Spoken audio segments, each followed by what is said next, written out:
क्या करते हैं जल्दी भेज देते हैं। तो हमारी प्रैक्टिस थोड़ी कम हो रही है ना, तो धीरे धीरे हमको कुछ कुछ पकड़ना पड़ेगा। इसमें कुछ इनके पास है कि नहीं? ठीक है। So how to manage CLW clean lacerated wound in office practice without suturing? I am not focusing on suturing. You know nobody wants to do suturing in clinic. क्या आपके पेशेंट बैठे हुए हैं, उधर आपको suturing करनी है, लोकल देना पड़ेगा, डर लगता है कि एनाफिलेक्सिस ना हो जाए, है ना, and then child is crying, your other 5 patients will run away. So this is a non-suturing method of wound closure.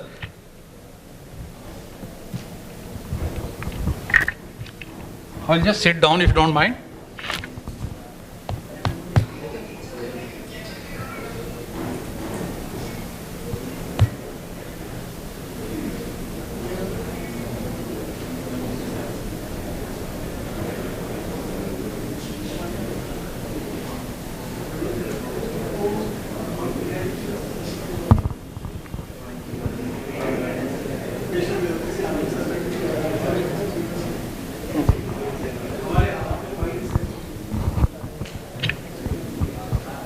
So,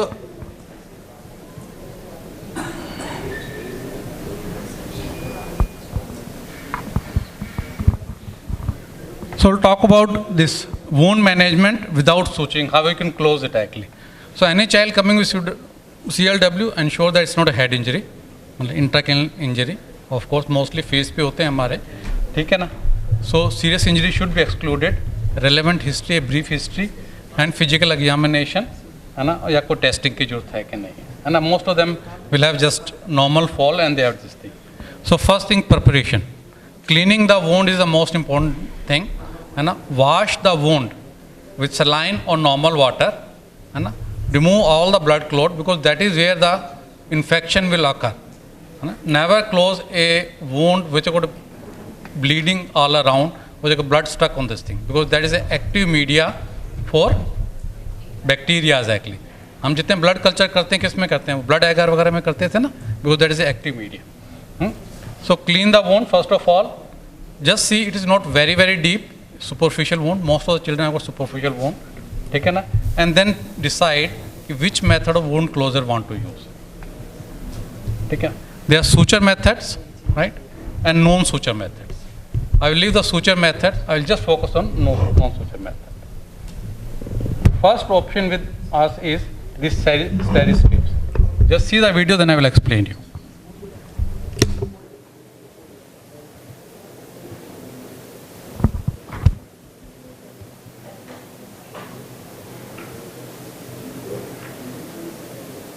इसमें साउंड आएगा भी नहीं आएगा?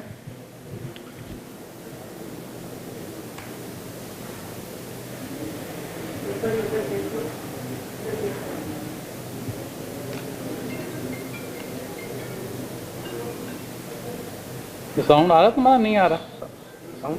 हाँ. सो दिस एडहेसिव टेप है ना, available by the name of Steri-Strips,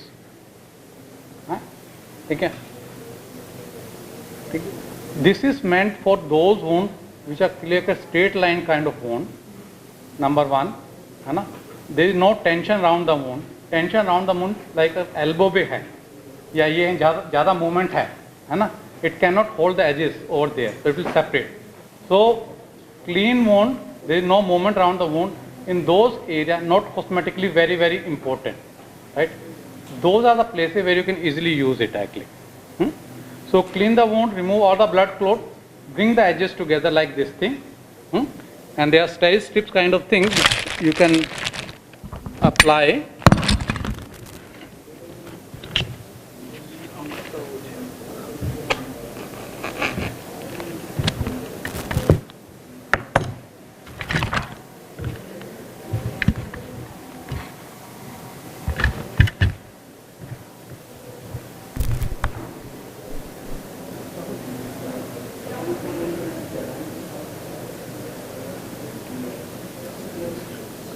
this is not Steri-Strips, है ना. कोई बहुत ज़्यादा एडवांटेज नहीं है Steri-Strips का, लेट मी टेल यू.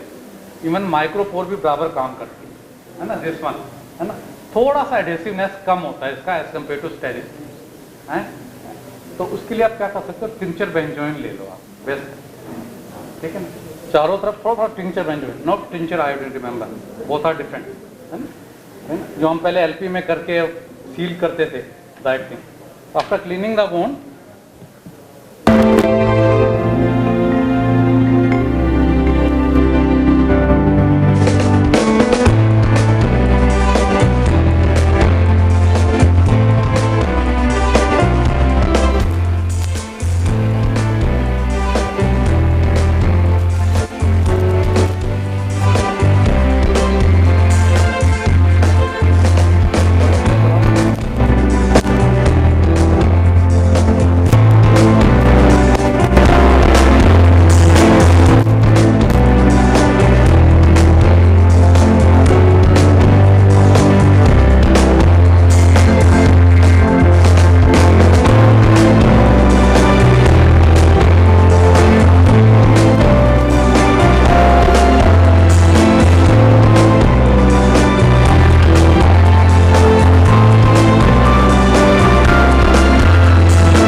के आपने एंड थोड़ा पास पास लगाना एंड लास्ट में यहाँ पे नहीं छोड़ना है, जैसे उसने दिखाया अक्रॉस ऐसे लगाना।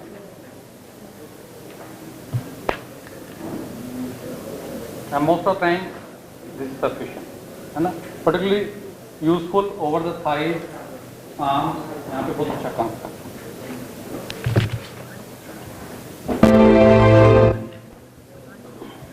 Following standard surgical practice for wound preparation. Relieve wound tension by suturing if needed. Pat the wound dry to assure direct contact of Dermabond Advanced Adhesive to the skin. Work with the wound as nearly horizontal as possible to prevent inadvertent liquid ups.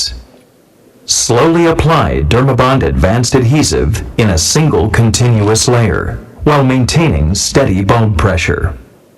Excessive application of adhesive could result in increased heat on polymerization. Do not pump the bulb, since it may introduce excess air bubbles into the adhesive. You can change the width of the layer by varying the pressure applied to the bulb.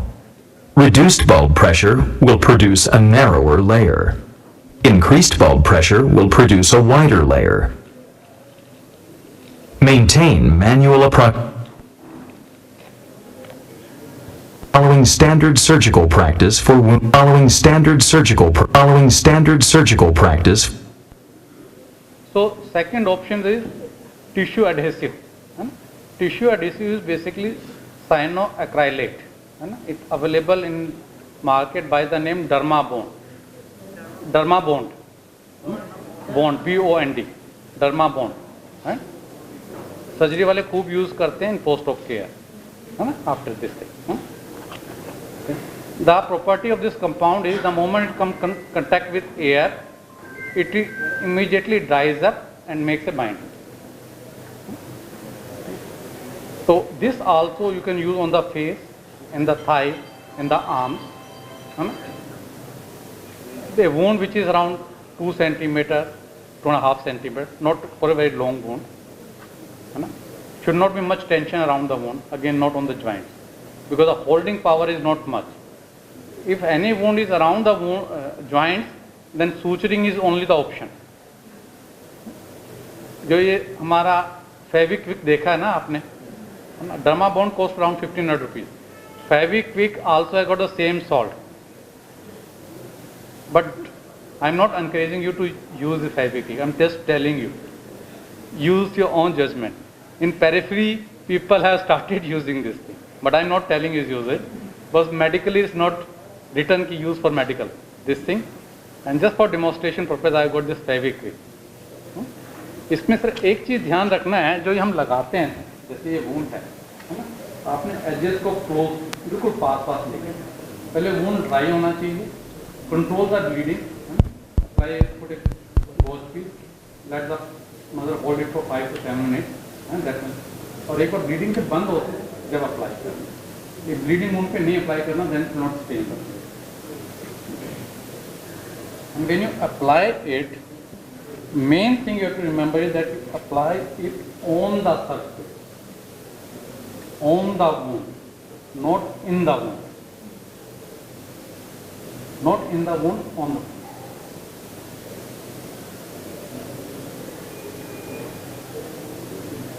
ये जैसे लगाया है मैंने, तो आपने surface पे लगाना है, एजेस को क्लोज करके।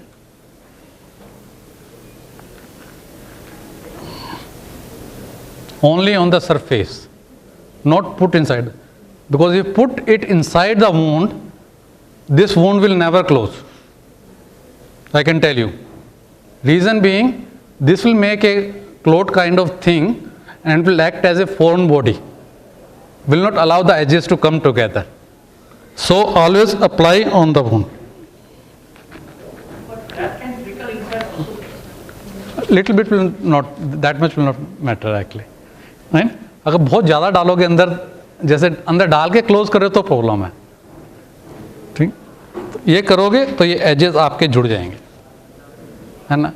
अच्छा, then after that do you have to put a dressing on it? They no need put a dressing. Do you have to put a antibiotic cream on it? No need. This cyanoacrylate has got a antibacterial property, ठीक है। This I am not sure. Madam he very interested की है तो बड़ा अच्छा है, 5 रुपए का काम है ना। And don't quote me actually with this in my hand कि doctor Suresh Gupta has suggested, and court में मेरे को ही बुला लें कहीं।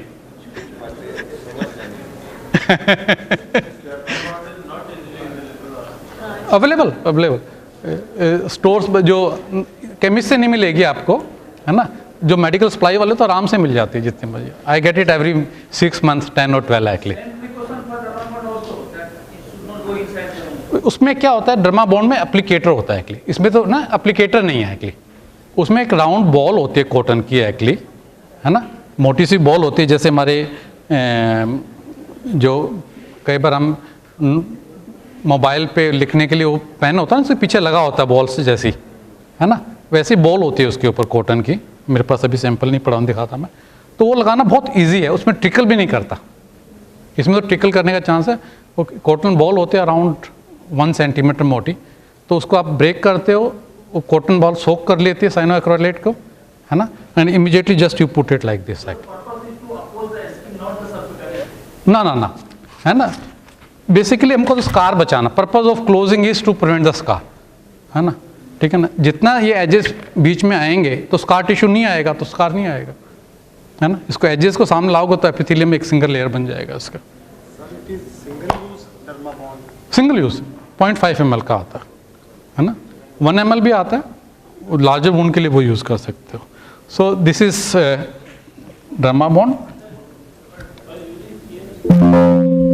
Pardon?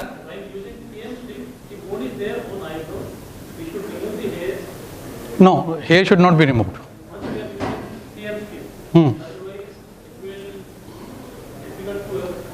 Generally nowadays why you say कि don't try to remove, क्योंकि हेयर ब्रोज को नहीं कट करना चाहिए, निकालना तो बिल्कुल नहीं चाहिए कि ग्रो नहीं करते, कि रूट से अगर निकाल दो तो उनको जनरली में कहते हैं नहीं निकालना चाहिए unless interfering with the closer, है ना। पास में लाके हेयर्स को बाहर रखो, अंदर ना जाए, और ऊपर से स्टिक कर दो।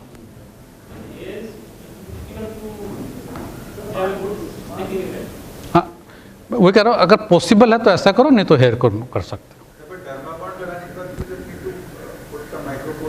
Nothing. No. You don't have to put anything. You don't. वो तो पेशेंट की सेटिस्फेक्शन के लिए भेजते हैं, है ना। It becomes a layer kind of thing, है ना, which is keeping the edge together. तो ये लगाने की जरूरत नहीं है ना। हाँ, not to wash it for at least 4 to 5 minutes, not to scrub it actually 4 to 5 days, है ना। और स्क्रब नहीं करे एक्चुअली, कभी लगा देते हैं, नहीं तो बच्चा उसको स्क्रब करके उस लेयर को हटा देता है, ठीक है। So apply on the wound, not in the wound, that is the main message. Hair cutting इसलिए आजकल मना करते हैं क्योंकि जब हेयर कट करते हो वहाँ से, तो चांस ऑफ बैक्टीरियल इन्फेक्शन, जो बैक्टीरियल फ्लोरा होता है वो और ज़्यादा अंदर, it make a small abrasion kind of thing over there. So generally कहते हैं नहीं करना चाहिए unless it's really very necessary.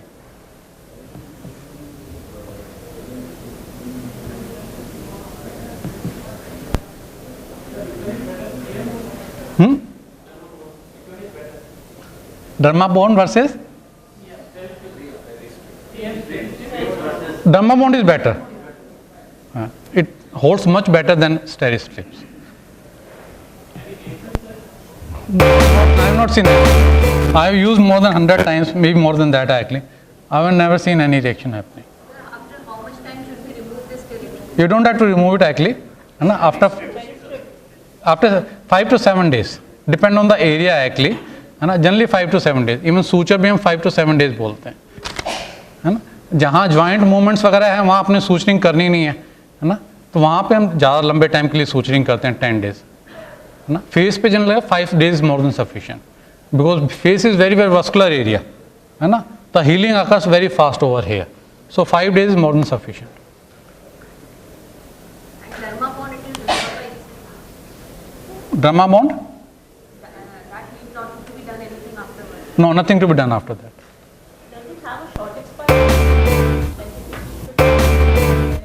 No, it's not 1 year. I'm now more than that. demonstrating the proper use of the skin stapler, which requires There is no need of antibiotics, Another- particularly on the face.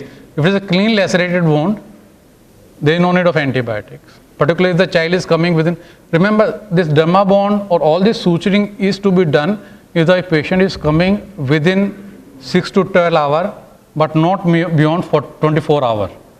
Never use any of this technique after 24 hours. Reason being, कि after 24 hours, contamination of the wound starts. And many people do up to 48 hours also, but I will not recommend for a pediatrician, right? Not use beyond, because contamination of the wound starts, chances of wound dehiscence and infection are very high, and patient may blame you कि doctor आपने लगाया था, देखो उसमें पस पड़ गई है. Secondary suturing after 24 hours.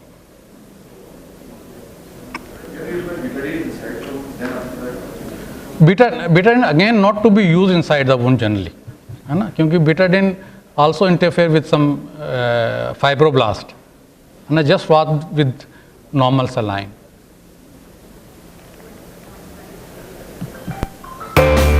Third is this I'm now tissue staples. demonstrating the proper use of the skin stapler, which requires making sure that your skin edges are opposed, which is somewhat difficult with the daisy occasionally because there's considerable tension.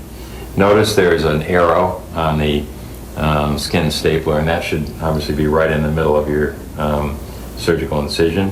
And you need to press down into the tissue volume and थोड़ा बढ़ाना भैया. put the staple in with a fair amount of force to make sure that it's properly closed. Again, it's very important to hold the can skin say I edges cannot- together so you अब can नहीं कर पा रहा मैं properly इसको, बन गया bond इसका, है ना. mitigate the tension and get your skin edges opposed.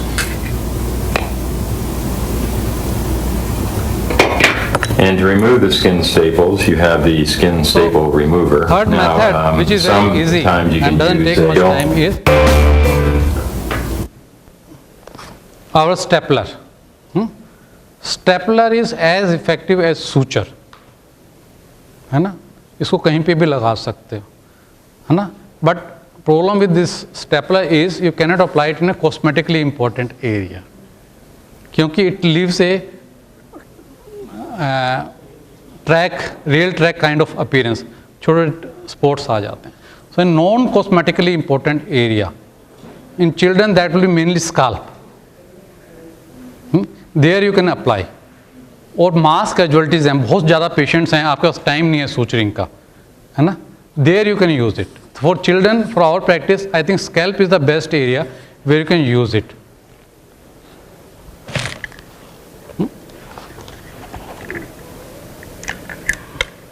तो ये स्टेपलर ऐसा आता है which is also not very expensive, 300, 400, 500 का आता होगा. जॉनसन वालों का आता है 35 mm, just like normal staples, है ना. तो again you after cleaning the wound, है ना, we bring the edges together and just to put it on the surface.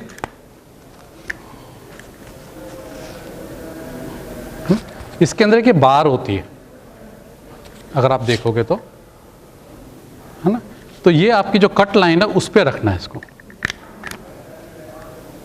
You can see how fast it is to apply it.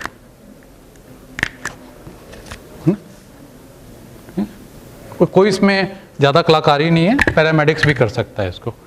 इसमें एक चीज़ देखोगे, staple जो है स्किन से थोड़ा सा ऊपर लिफ्टेड है. It's not touching the skin. It doesn't mean that you have not applied the stapler properly. You are absolutely in a right way applied the stapler. It is scientifically designed like that so that it remains away from the skin for 1 to 2 millimeter. Reason being, in next 24 to 48 hours, there is going to be tissue edema. And this gap will accommodate that tissue edema. If it's sticking on the skin, it will not able to accommodate that edema and tissue necrosis can happen. तो paints में से कि doctor ठीक लगे नहीं, थोड़े ऊपर से नजर आ रहे हैं, है ना, दिस इज एब्सोल्युटली स्कैल्प पे. Yes, just keep the hairs away from wound actually. अगर नहीं होता तो निकाल सकते हो, कट कर सकते हो, अगर आपको लग रहा है लगाने में दिक्कत हो रही है तो. Hair scalp will grow. हैं? Yes, you have to give little local. अगर एक ही लगाना तो ऐसे लगा दो, अगर 2-3 लगाने हैं भी लग जाएगा ऐसे, है ना, है ना. या दूसरा आपका, क्योंकि वोन जो कट हो जाता है, तो you can put even little bit of lignocaine cut edges के अंदर, है ना, क्योंकि lignocaine will not work on intact skin, but if the cut skin is there, you put a lignocaine in that, it get absorbed, then you can do it actually. ठीक है, तो put it in the wound actually, वो थोड़ी सी absorb हो जाती है, इतना local anaesthesia मिल जाता है कि आप 2-4 स्टेपलर लगा सको.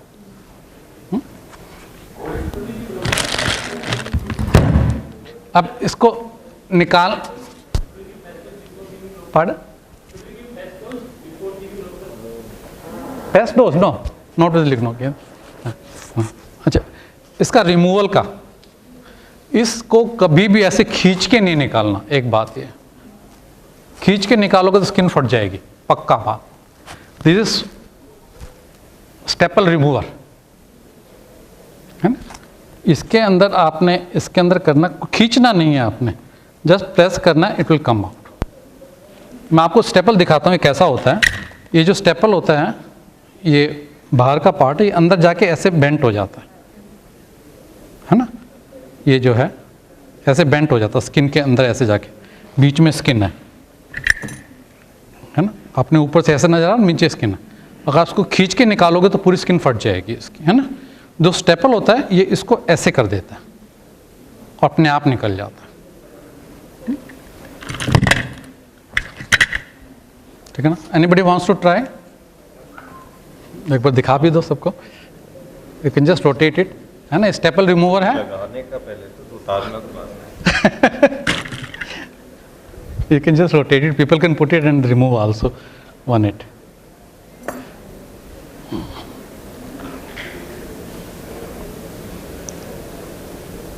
Maybe इसमें इतना नजर नहीं आ रहा शायद.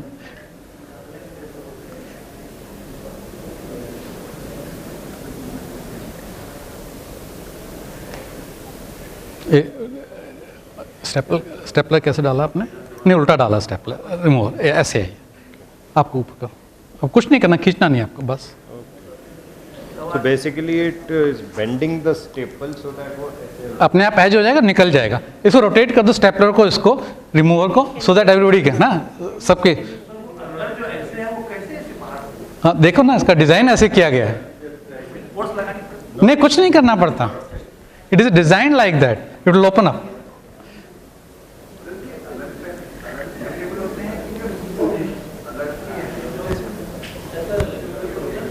और डिफरेंट साइजेस के होते हैं. नॉर्मल स्किन के लिए हमारे पास 35 mm, सर तो मंगाते ही रहते होंगे, साथ में रिमूव करना भी.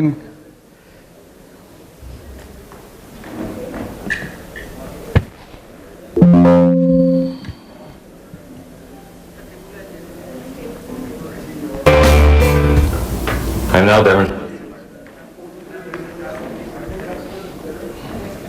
लास्ट हेयर टाइंग है ना, किसी के यहाँ लंबे बाल जो आ सकता है मेरे पास,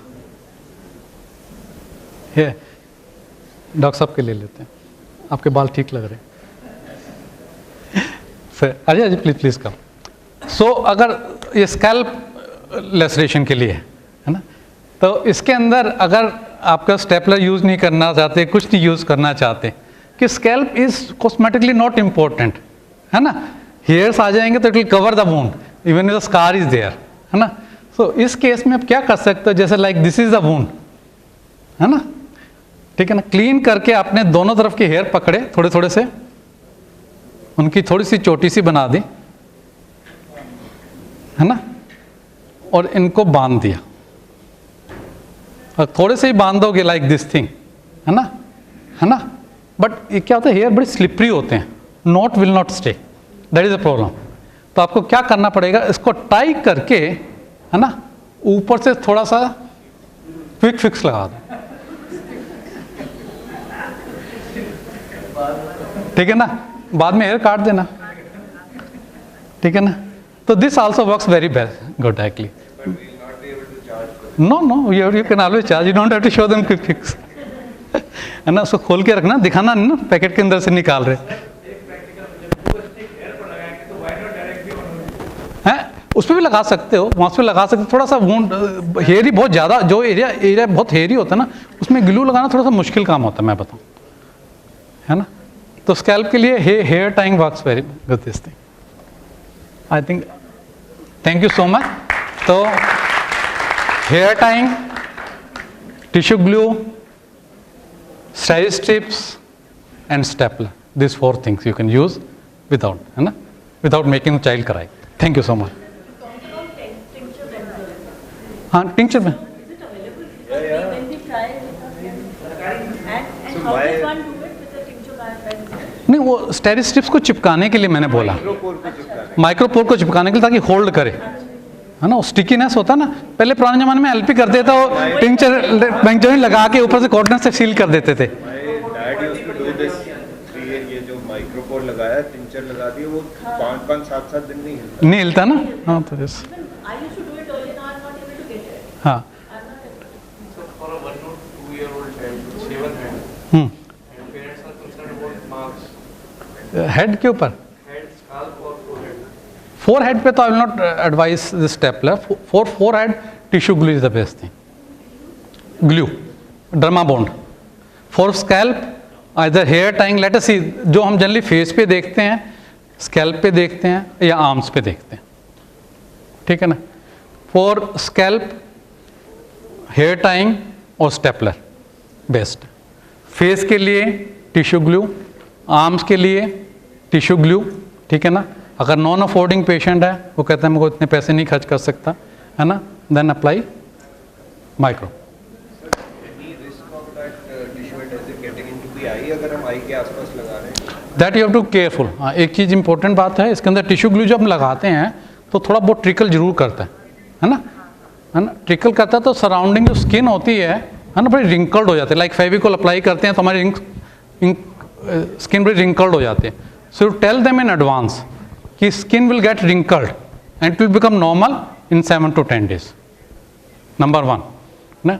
सपोज तुम्हारी ये ट्रिकल कर जाती है, आसपास ज़्यादा ट्रिकल कर जाती है, तो उसको कैसे करना है रिमूव। मान लो इधर आपका कटर आपने लगाया तो लिप स्टिच पे गए सपोज, तो कैसे करना है, तो उसके लिए जो नेल पॉलिश रिमूवर होता है ना, वो एसीटोन होता है, उससे बड़ा अच्छा क्लियर हो जाता है ना, उससे टिश्यू ग्लू हट जाता है, और किसी चीज़ से नहीं हट, पानी से नहीं हटेगा ये, पर एसीटोन से हट जाएगा है ना। एंड थर्ड थिंग, पेरेंट्स में ऑफन आस्क कि डॉक्टर साहब स्कार तो नहीं आएगा, आप ये कर रहे हो, क्या आंसर दोगे?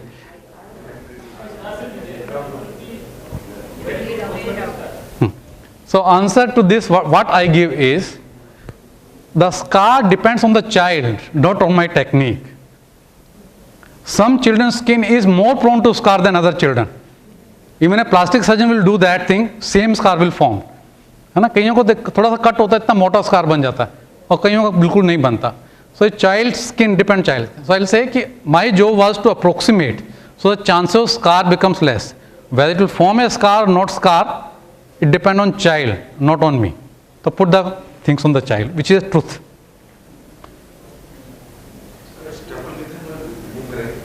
I say 7 days, approximately 7 days. For CLW, it's a clean lacerated wound. You are doing within 6 hours, 12 hours, no need of antibiotic. This is one time use, let me tell you.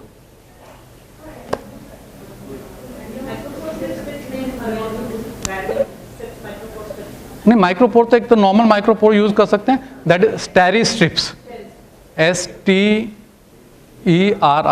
Strips.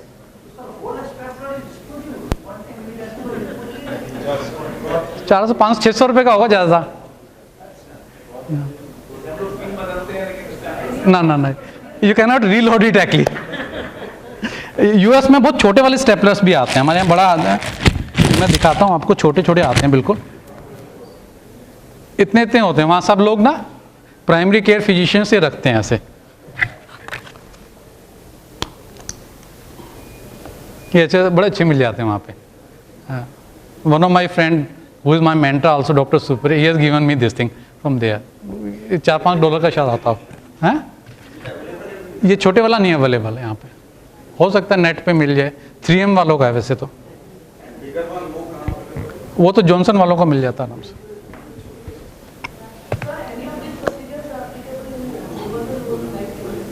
Anybody who can rotate the mic because I can't hear it. Mics are.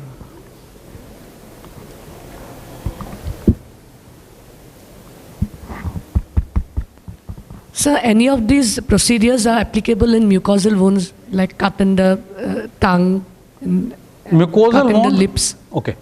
Mucosal wound, most of the mucosal wound don't require any suturing unless they are through and through. अगर हमारे चीक का अंदर है wound, through and through नहीं है ना, they no need of suturing, they heal very fast, है ना. But for them generally you give antibiotic, क्योंकि माउथ में काफ़ी सारा बैक्टीरियल फ्लोरा होता है, तो एनारोब्स आपको कवर करने होते हैं. Same is true for the tongue. Tongue के अंदर अगर थ्रू एंड थ्रू नहीं है, अगर छोटा सा जैसे पियर्सिंग है तो उसको भी नहीं करना. एज कट जाता है तो नहीं करना. अगर फ्री फ्लोटिंग एरिया है आ रहा है तो बात अलग है कि कट करके ऐसे ऐसे फ्लोप सा कर रहा है अलग से, तो है. So most of the inside mouth wound don't require any suturing, है ना. Just give them antibiotic to cover the anaerobic flora, and amoxicillin, clavulanic acid is the best. But if they are crossing this lip edge, है ना, mucosa and skin, ये वाला जो edge है ना, अगर इसको क्रॉस कर रहा है, then there is a issue, है ना, कि नहीं तो वहाँ स्टेप बन जाता है ऐसे, है ना, ऐसे बन जाता है. आपने देखा हो बहुत लोगों का, तो उनको अगर लग रहा है थोड़ा सा भी अगर एज नॉर्मल नहीं बना सकते, better to send them to surgeon or plastic surgeon, because this mark will be very prominent on the face.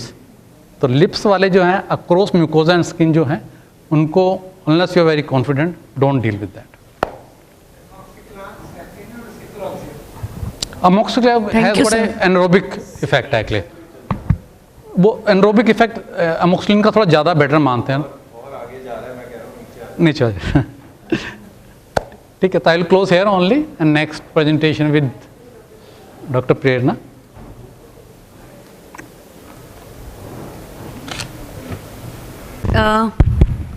So this was really an elaborate and practical talk. After this we'll be talking a bit about theoretical approach, जिसमें हमारा hands on कम है but assessment ज़्यादा है regarding minor head injuries. So all of us do across children जो कि लेके आते हैं पेरेंट्स की गिर गए और चोट लग गई सर में, अब क्या करना है. तो वहाँ रहता है कन्फ्यूजन कि हम क्या करें, न्यूरोसर्जन के पास भेजें, नहीं भेजें, हॉस्पिटल में एडमिट कराएं, CT कराएं या क्या करें, वो कन्फ्यूजन हमेशा रहता है. तो क्या करना है ऐसे बच्चों में, let's try to get some clarity into it.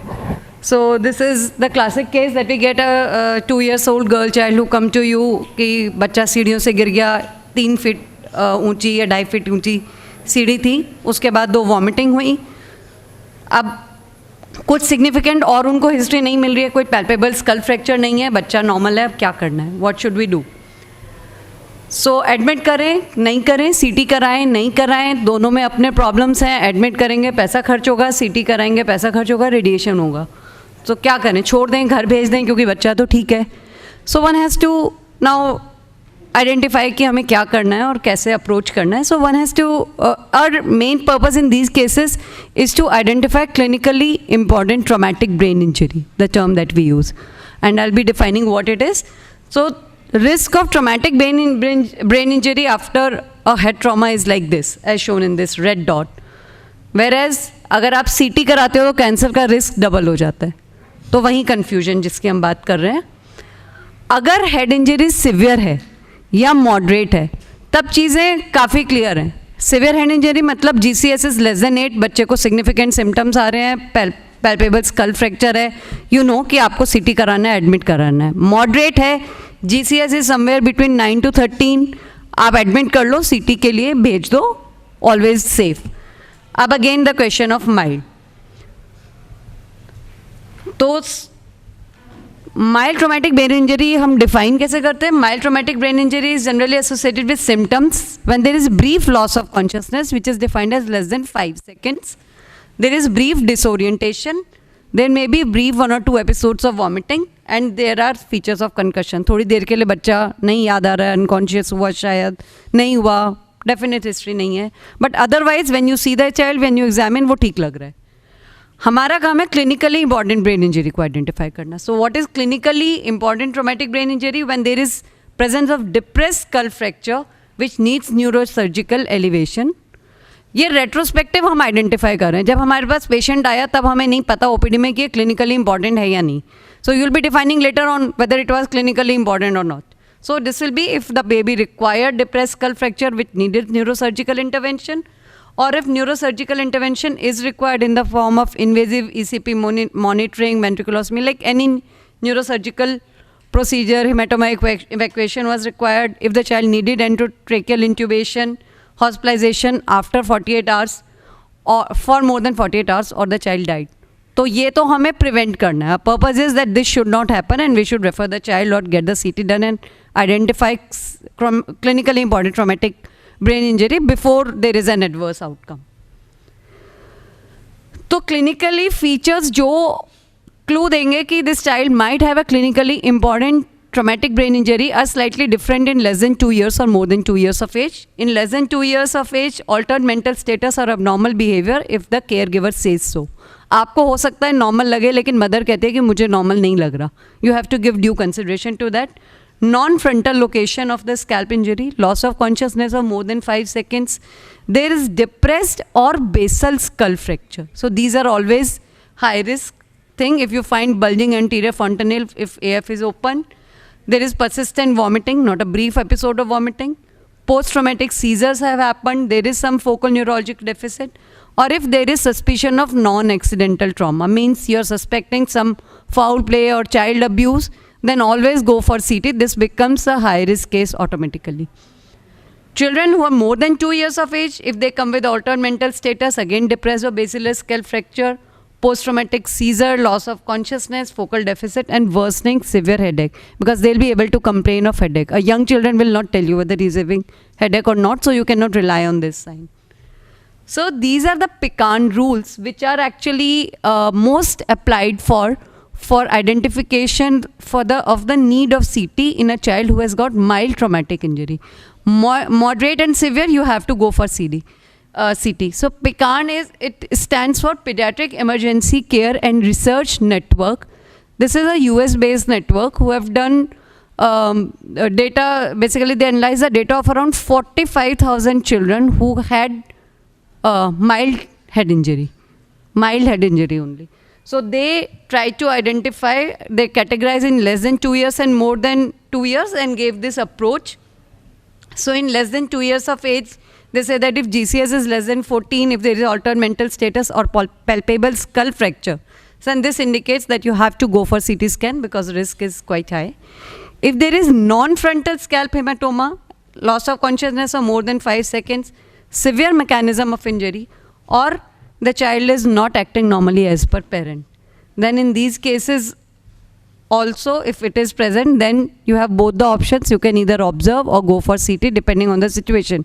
अब यहाँ पे हो सकता है कि आपको लग रहा है पेरेंट वापस आएगा या नहीं आएगा, तो आप CT करा लो, या फिर आप ऑब्जर्व करके थोड़ी देर देख सकते हो. अगर बच्चा बिहेव करने लगे नॉर्मली, कोई डिटोरेशन नहीं लग रहा, then you can just send them home और else you can go for CT. अगर कुछ भी नहीं है तो you can just avoid getting the CT scan done. Remember then इन तरीके के केसेस में मोस्टली लेस देन 1% चांसेस में एबनॉर्मल CT मिलता है. So you have to really identify the cases जहाँ पे आपको CT इंडिकेटेड है. If you just look at your mobile, just open your mobile, go to the मिल्क एक्ट, you can just write PECARN rule for identification of the need for CT. वहाँ पे simple आपको एक एक चीज़ बच्चे की फिल करते जाना है. एज क्या है, ये फीचर है या नहीं है, just open and see in your mobile and you will get the. Yes sir, there is an app, MDCalc पे ही आ जाता है, जो सिंपल हम मेड कैलकुलेशन वाला ऐप करते हैं उसी में है, वो ऑनलाइन दिख जाएगा. आप उसमें फिल करते जाओ इंडिविजुअल फीचर्स और आपको वो रिजल्ट दे देगा कि आपको CT कराना है नहीं कराना. वो सबसे सिंपल मेथड है अपने OPD में, या हम आप यूज़ कर सकते हैं. And again you are medico legally safe also if you are using some objective parameter. So for greater than 2 years of age, अगर GCS लेस देन 14 है, 13 से नीचे हम करा रहे हैं, उसमें प्रॉब्लम नहीं है. अगर उसके ऊपर है then you have to look for other features like 14 और 15 के GCS में loss of consciousness, vomiting, severe mechanism of injury और severe headache. Here we use headache as the marker. अगर है तो आपको यू कैन डिसाइड कि आपको करना है या नहीं करना, ऑब्जर्व कर सकते हो. अगर सब कुछ क्लियर है then you can go for, you can avoid CT scan. This was PECARN rule. Just to complete the list, there are 2 more, that is Chalice rule and catch. Chalice is by NICE UK group and Canadian group they say catch. दोनों के ही इस तरीके से app में available हैं, आप किसी कोई भी यूज़ कर सकते हो, but most widely use is PECARN because this is most validated और मैक्सिमम नंबर ऑफ पेशेंट्स पे यूज़ किया है. So PECARN is the best one that is being followed at majority of the centres. Now when do we send the child home? If traumatic force was not life,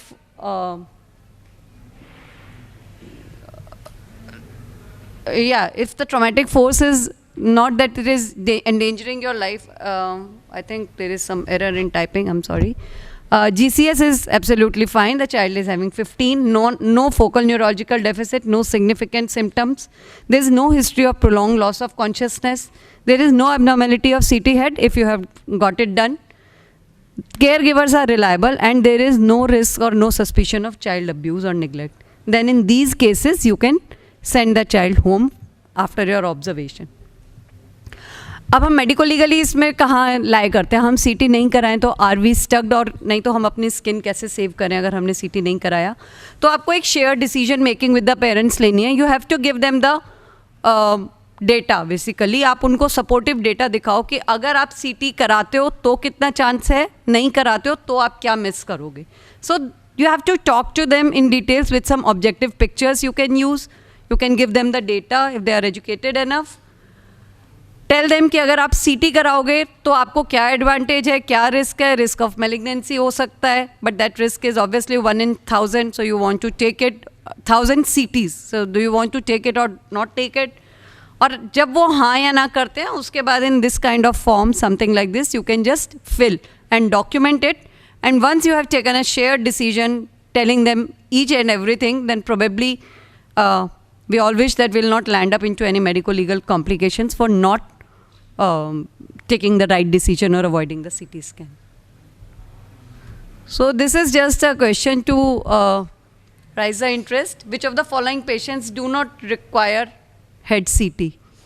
So first one is a 14-year-old with an initial GCS score of 14, an 18 months old with a palpable skull fracture, a 12 years old with left hemotympanum and a mastoid ecchymosis, a 15 months old with 2 episodes of emesis after fall. So it's quite clear कि एक बड़ा बच्चा है जो headache वेडेक सब कुछ बता सकता है, उसका GCS 14 था, कोई उसने symptoms नहीं रिपोर्ट किए, तो you can avoid CT in these cases. In remaining of the 3 cases, palpable skull fracture becomes a red flag sign, you have to go for CT.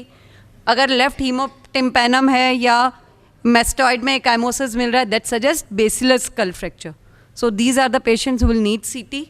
और अगर 2 episodes of MSS with some other, because it's a young child, so persistent vomiting, then you have to go for CT, or you can even observe such a patient to look for more features. This can even land up in yellow category because there are just 2 episodes. So depending on what happens next, you can wait. So thank you.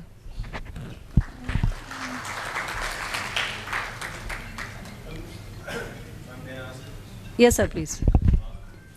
Sometimes we get patients coming to us after a couple of days, even after 10-14 days back.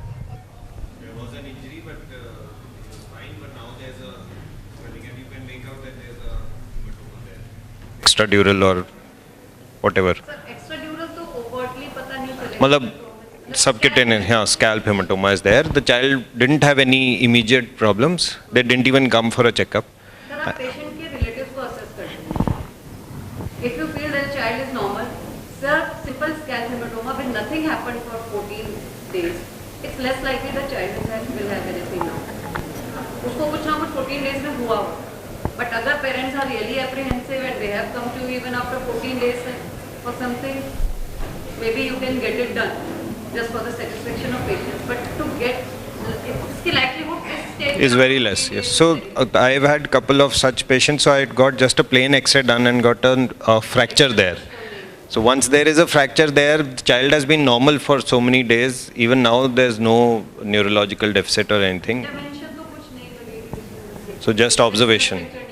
So then I got a neurosurgical opinion, and then when she also said nothing to be done, then that's what we did. कुछ query जो आती है most of the time वो कई बार हमें उसमें आती है, like एक practice में भी आते होंगे haemophilia, basically underlying bleeding disorder, कुछ thrombocytopenia का ITP है या हेमोफिलिक पेशेंट है, वो भी आते हैं ऐसे, और वो बच्चे पता नहीं क्यों ज़्यादा शैतान होते हैं, they always fall down and they'll come to us कि एक हेमाटोमा हो गया सरफेस होती थी, उसमें कई बार query आती है कि इसमें क्या करें, do they have higher, like should we have high index of suspicion for getting CT scan done? उसमें भी यही पिकान ग्रुप का एक और सब एनालिसिस है जिसमें around not many patients but around 260 patients were there who had underlying bleeding disorder, और उसमें भी इंसिडेंस सेम मिली है, less than 1% of CTs had abnormality. तो उस केसेस में भी depending on the severity of the disease is something which you should be able to identify, और उसके हिसाब से आप पहले management of the underlying disorder करके then you decide accordingly for the. So पिकान group, पिकान की जो गाइडलाइंस हैं वो ब्लीडिंग डिसऑर्डर वालों में भी सेम रहेंगी, सिर्फ आपको उसमें उनको अंडरलाइंग डिसऑर्डर का management has to be more accurate. So you have to give factor 8 if there is low platelet count less than 10,000 आ रहा है, आप उनको प्लेटलेट दो, that takes the priority rather than getting the CT. Ma'am, is it true?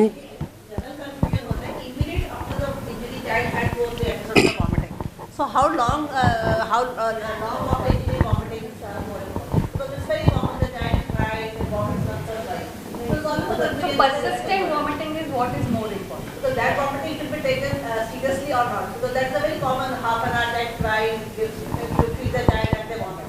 But 6 hours vomiting or 8 hours vomiting, how long? That becomes suspicious. Persistent vomiting immediately cry कर रहा है तो प्रॉब्लम तो ठीक है. पेन जो persistent नहीं है और फिर वो बच्चा ठीक हो जाना चाहिए, 6-8 घंटे में प्रॉब्लम नहीं होगी. तो अगर उसके बाद भी वॉमिटिंग कर रहा है, what we use is the term that is used is persistent. तो अगर it is persisting that Should we wait for 6 hours for a CT after an acute injury? ऐसी कोई गाइडलाइन नहीं है 6 घंटे वेट करना है. सर आपको असेस करना है, अगर आपके क्राइटेरिया में रेड क्राइटेरिया में फिट आ गया, लाइक अगर GCS 13 से नीचे है और आपने डिसाइड कर लिया कि आपको CT करना है, तो it is immediate. We can do it immediately. Thank you, ma'am. The criteria for that loss of consciousness for more than 5 seconds. मैं एक्चुअली जब ऑफिस प्रैक्टिस में पेशेंट आके OPD में बोलता है, वो ये बोलते हैं कि गिरा काफ़ी देर ऐसा रहा. ऐसे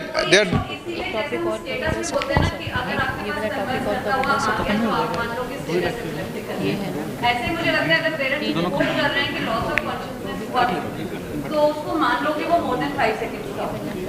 तो best ma'am, the number of CTs will go. But loss of 5 seconds, I mean 5 seconds is too short. Sir palpable skull fracture जैसे, तो अगर आपको पैल्पेबल स्कल फ्रैक्चर कई बार ठीक हो जाता है, पैल्पेबल स्कल फ्रैक्चर का form of step off you are able to palpate bacillus perspective के लिए ये जो मार्कर है ये बहुत स्पेसिफिक होते हैं कि मेस्टॉइड में मेटोमा है, या आप ये देखेंगे तो वो टिम्पैना देखते हैं मेम्ब्रेन के पीछे ब्लड दिखता है।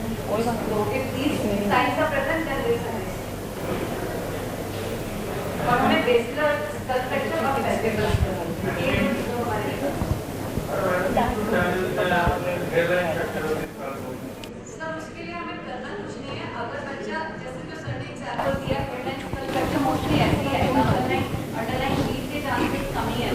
दिखना चाहिए सीधी जब भी ये आइडेंटिफाई करना है कि उसको एक न्यूरोसर्जिकल इंटरवेंशन चाहिए नहीं। हेडलाइन फ्रैक्चर में बहुत रेयर चांस है कि अंदर कुछ मिलेगा। हेयरलाइन फ्रैक्चर नहीं, ऐसी कोई ये नहीं है कि हेयरलाइन फ्रैक्चर कोई क्राइटेरिया नहीं माना गया। मतलब कल एक्सरे में हम रूटीनली नहीं कराते हैं अगर देखो बच्चों में तो पूरा सारे खुले हुए होते हैं, so really difficult to identify. I think you can go back here. And also Prerna is available in our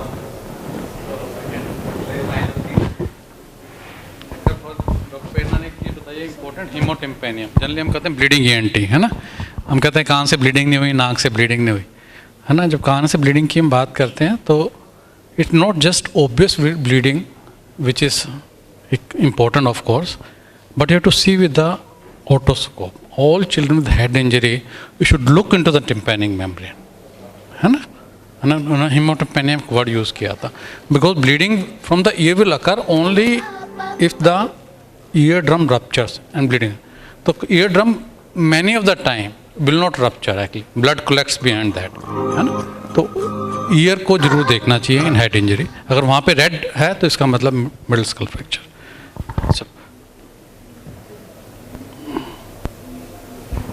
So now we'll go on to the next presentation. वो कह रहे हैं थोड़ा डिले कर रहे हैं, पहले कर मैडम करेंगे, ठीक है।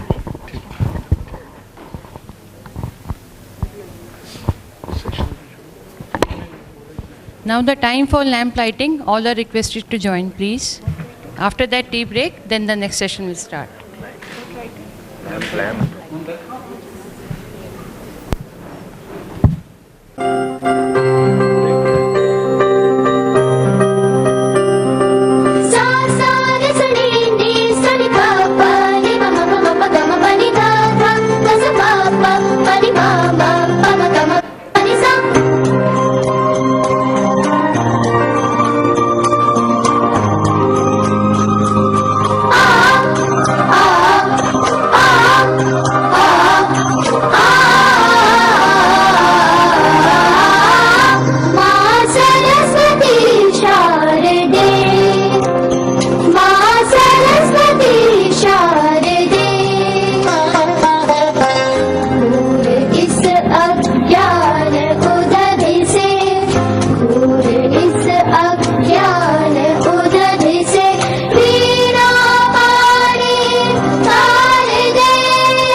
हाइड हो रहे हैं। Wait yes yes thank you. request you to please gather for 10 minutes in the trade lounge in the